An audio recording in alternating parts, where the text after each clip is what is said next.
Hi, everyone, and welcome back. It is indeed Friday. Whether it's here in a flash or it's taken weeks to get here this time around, it's here. It's also the 27th day of September, and we're still counting the days without rain. Just making history every day at this point. And on that note, weather note that is, a few things of interest to talk about in our today's date and weather history segment. Your forecast, the shower chances I had for the weekend dropped out. They weren't really barely there in the first place, but we're still looking at a long 90-degree stretch of weather as well, starting before the end of the weekend. So definitely things we need to talk about weather-wise. And sadly tonight, one of our first headlines in just a few seconds will be the passing of a Magoffin County man who was killed in a tragic early morning accident on his way to work in Hardin County. I just got off the phone a few moments ago with a deputy coroner in that county who gave me as many details as she was allowed to do so at this time. Funeral services are being arranged in his honor. We'll talk about that. A former Magoffin County man, a man from Paintsville, sentenced for practicing law without a license, and saying goodbye to an amusement park legend, which kind of I got my teeth wet on many years ago. We'll have that in just a few moments. Only a couple of other things before we get there. This not a local report, but certainly unlike one that you hear very often. A Winchester man sentenced to 2 years in prison for extorting the government of Singapore. Mikey Ferrara Brochez, 34 years of age, originally from Winchester, Kentucky, was sentenced to 2 years in federal prison today by U.S. District Judge Danny Reeves for sending extortionate communications to the government of Singapore and its Ministry of Health and using the means of identification of over 14,000 people as leverage in his extortion attempt. According to testimony, Ferrara Brochez obtained access to a database belonging to the Singaporean Ministry of Health that listed the private identifying and medical information of 14,200 people in Singapore living with HIV, that list including more than 50 U.S. citizens. He then sent that database to his mother here in Winchester in Kentucky and then retrieved it when he came back to Kentucky in 2018. On January the 22nd of this year, he sent an email to several officials of the government of Singapore that included 3 links to places on the internet where he had put copies of the database. And he made several demands in the email. And on February the 18th, he sent a second email to officials of the government of Singapore threatening to publish that database if his demands were not met.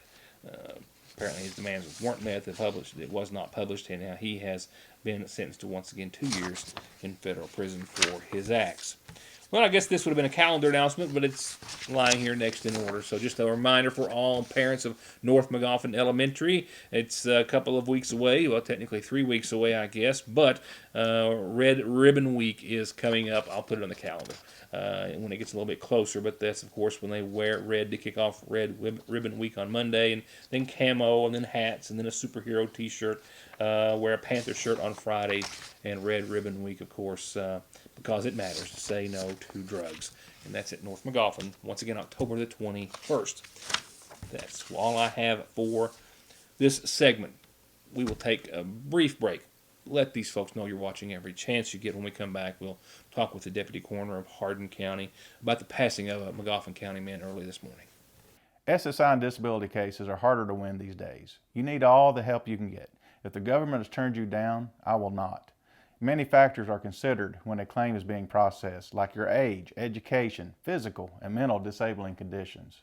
When it comes time to winning your disability case, you should not face a federal judge alone. You need an attorney who is experienced, determined, hardworking, knowledgeable, and dedicated to helping you win benefits that you deserve. If you need help with your SSI or disability case, call me, Donald Wayne McFarland, and let me go to work for you. We have finally done it.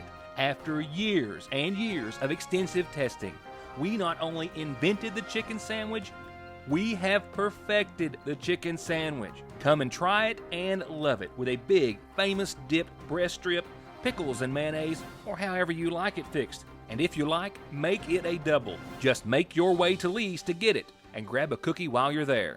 At your Sayersville, Lee's famous recipe, where even our ice is famous.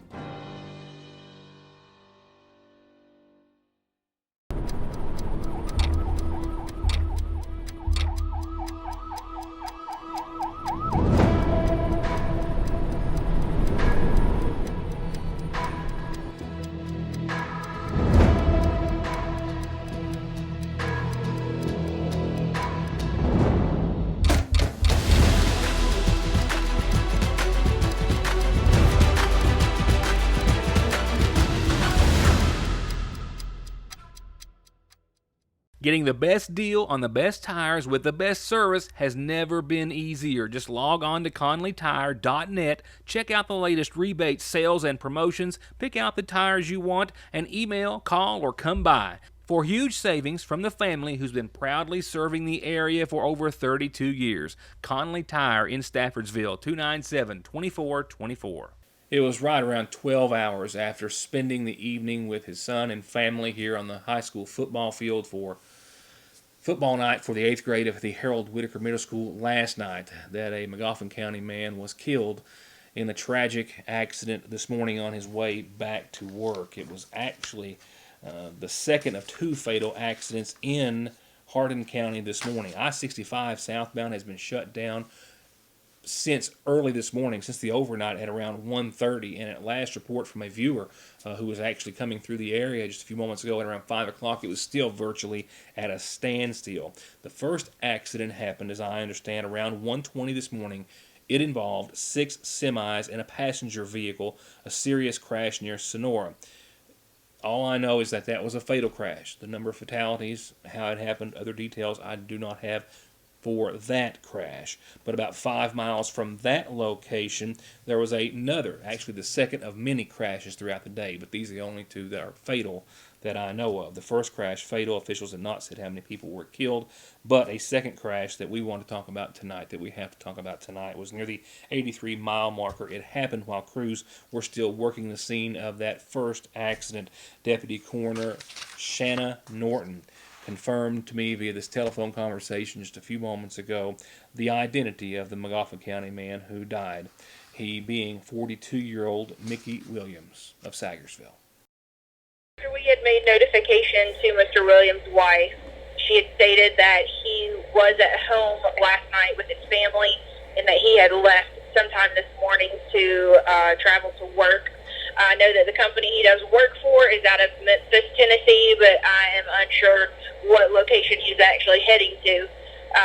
Last night, about 12:45, here in Hardin County, at the 79-mile marker of I-65 southbound, we had a large accident that involved several vehicles, which in turn had slowed traffic down on 65 southbound.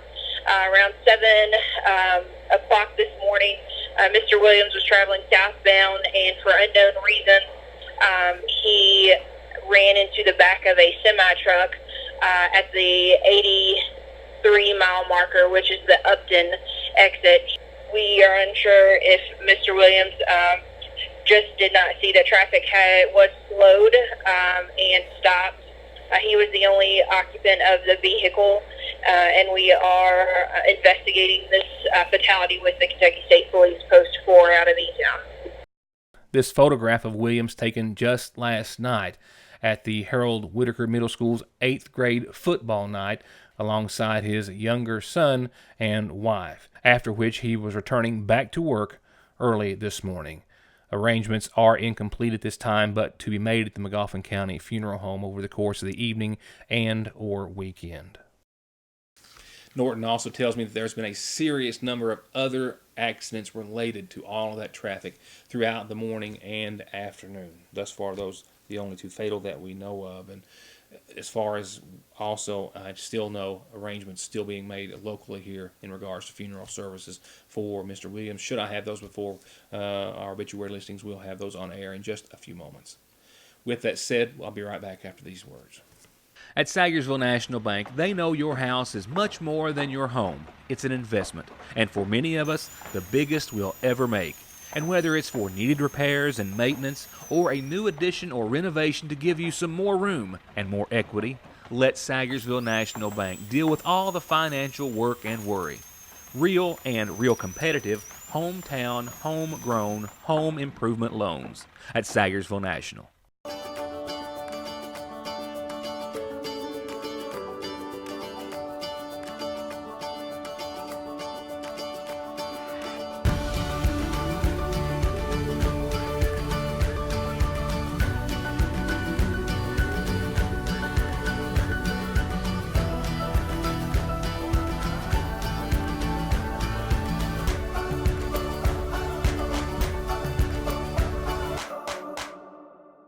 It can be one of the hardest parts of being a parent. You can beg them, bribe them, hold them down and try to force them, and sometimes you still can't get them to take their medicine.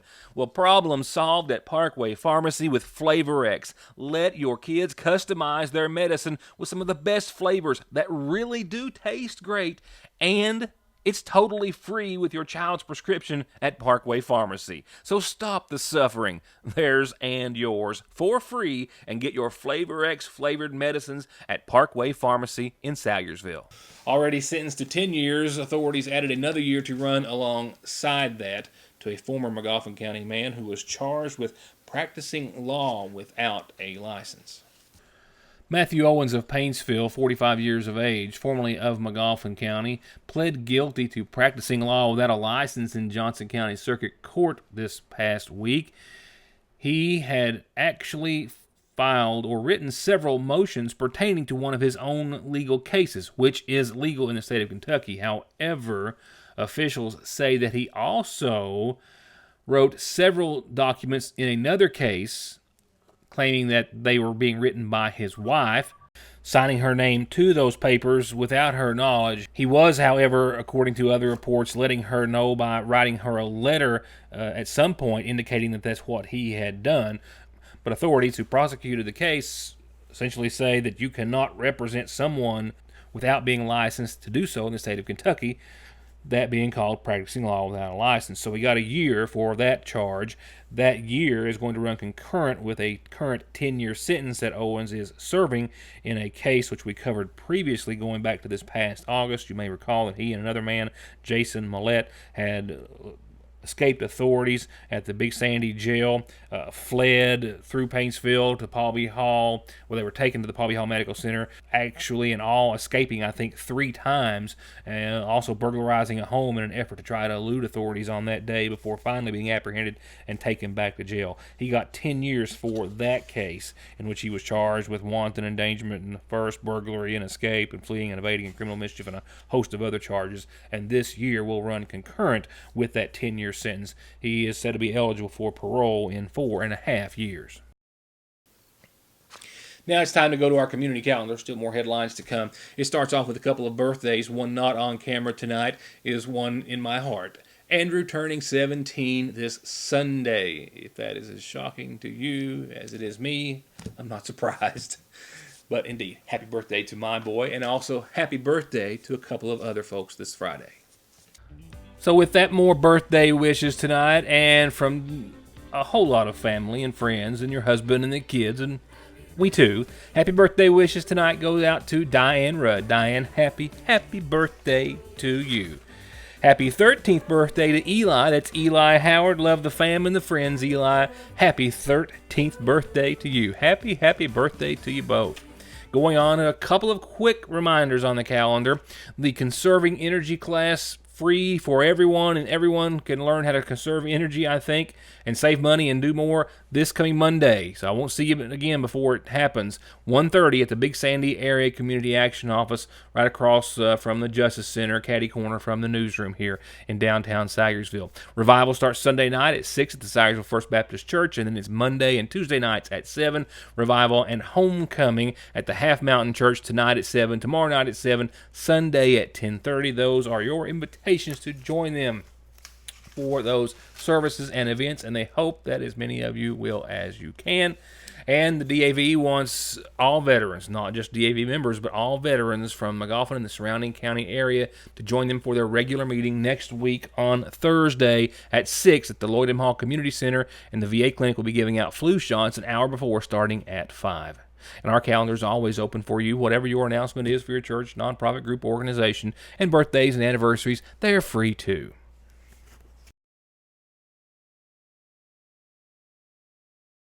Moving on to funeral service announcements provided nightly by the Magoffin County Funeral Home.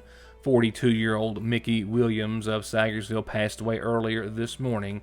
His services are still yet to be announced, but being made at the Magoffin County Funeral Home at this hour.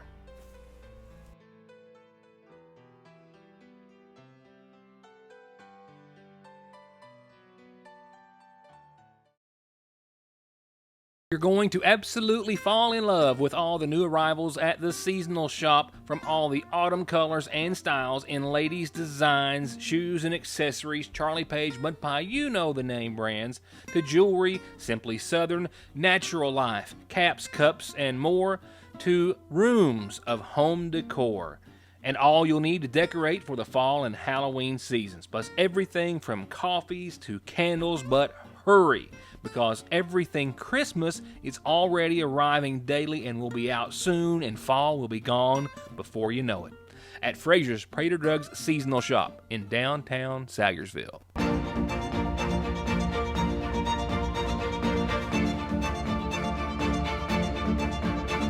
I'm Dr. Jason Zimmerman at Highlands ARH, the healthcare system of Appalachia.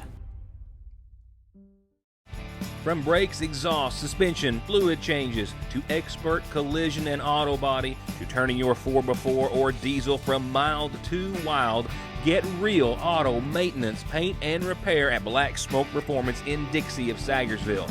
349-8785. Right now, for pennies on the dollar, a huge selection of like-new laptop computers, a fresh stock of video games, the Cadillac of dog tracking and training systems, new hunting rifles, accessories, and ammo. And they always stock, buy, sell, and pawn gold and silver coins and jewelry with a new selection just in at Parkway Gun and Pawn in Sayersville, 349 Pawn. Some serious things to talk about weather-wise. We're making history as the days roll on, with conditions staying the same as they have been. But let's talk about saying goodbye tonight to an amusement park legend, the first for me of this kind, a ride I will never forget, a ride I did take a few other times, but one which has been taken millions and millions of times over the course of more than 30 years, with those rides coming to an end at the end of this month. It was my first big boy coaster, we'll say. Yeah, not long after the Vortex opened in '87. I was one of the earlier riders of the millions that have been on this roller coaster throughout its existence. Over 45 million people have taken the twists and turns and been upside down more than 275 million times since the Vortex first started rolling in Kings Island, and now it's all coming to a close. It actually opened in '87 as the tallest full circuit coaster that had the highest drop in the entire world. Now, after 30 years, well, they're saying goodbye. A lifespan, we're told, of a regular or average roller coaster, maybe we're an above average roller coaster, is anywhere from 25 to 30 years, and they are getting ready to shut down the Vortex after 33 very successful years. So definitely a little history in that, and saying goodbye will be hard for some park goers to Kings Island to do. But don't fret, because as I told you a few months ago, Orion is coming. They're going to be building that, and well, they are building that, and it's got a 300-foot drop. It goes 91 miles an hour. Almost, well, actually a little more than a mile long, 8 hills, and it is the tallest, fastest, longest roller coaster in the history of Kings Island. So don't fret, roller coasters. If you're looking for a fright or a good time, you'll have another place to get it when Orion opens up at Kings Island. The last rides for the Vortex start tonight with their Haunted Haunt opening up. The ride's going to stay open until October the 27th, which is the last day for the fall season for the park of 2019. All right, let's talk about some other numbers and some other history to be made. We have, I was just hoping for an update here that might have changed just on the desk. We have 0 chances of showers throughout your forecast period. We're looking at several days of 90s in a row, and we're closely monitoring, of course, that drought and water situation. Still nothing to fret about as of yet, with the exception of the outdoor burn ban. But again, we take a look back at our today's date in history to get a little understanding of what the weather has been like on September the 27th. Yeah, you just never know. For example, on yesterday's to date in weather history, you may recall, or if you weren't here, we were talking about how the biggest rainfall amount for yesterday's date ever was some nearly 3 inches, 2 to 3 inches across most of eastern Kentucky, a record that still stands today. I think set in '04, And on today's date in record history, we're at another end of the spectrum, the cold one. In 84, it was 49 degrees. Yes, 49 cold degrees. That was the daytime high. A record that still stands. In fact, there were 3 days in a row back in 84 that hit 49, 51, and then 49 again. Wow. So we're not anywhere close to that. We're not double that, but we're close to double that now. And we're going to be that warm for the weekend. And while we're keeping track of things, 29 days in counting. And I had a slight chance of showers for your Saturday and last night's forecast. I don't now. So we're going to surpass 30 days, possibly well surpass 30 days of no rainfall. So we're setting a record. We're making history every day that we go on without any measurable rainfall. And going on to your forecast, that's what it's telling us. A low of 65 tonight, mostly clear, calm winds. Tomorrow for your Saturday, 89, mostly sunny degrees, a bit breezy. Winds coming out of the southwest, anywhere from 5 to 16 miles per hour. So breezy, but warm and nice, and just like summer in fall.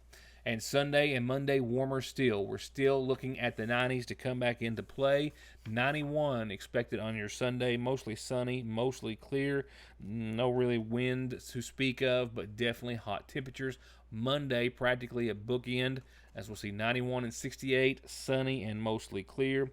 Tuesday of next week, we're still hanging on to the 90s at 90 degrees. Mostly sunny and hot, clear that night and 68. Wednesday of next week, we're still holding on to the 90s at 90 degrees, mostly sunny and hot. Another front comes through after that, though, puts us into the mid-80s by next Thursday. But right now, no rain associated with that change as of right now. But a daytime high of about 85 on Thursday, and ditto for your next Friday. Well, that is it. That is going to wrap it up for this week. We're already set to, at the very start of next week, talk with McGoffin County school officials about test scores, which came out today. We actually have them. They released them to media today, but they are embargoed until October the 1st. So we'll start going over and analyzing those numbers and scores, and we're already set to talk with Superintendent of Schools Scott Helton, possibly some others, early next week. So I can't even get off for the weekend without having to start work for the next week. Maybe I will. Thanks for watching. Have a good Friday. Hope an even better weekend. We'll see you back here next week. Good night.